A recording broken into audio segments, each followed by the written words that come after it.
Friday night, yeah.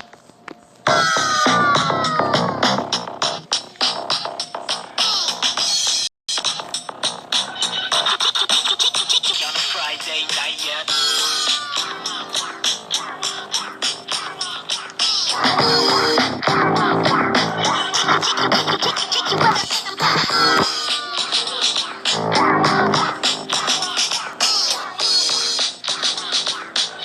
Get freaky on a Friday night, yeah.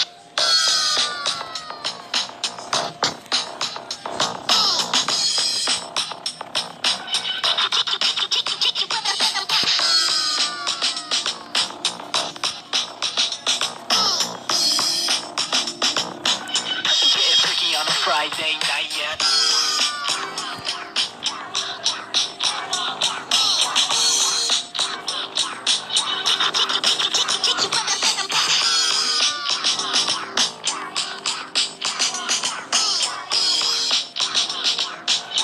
Get freaky on a Friday.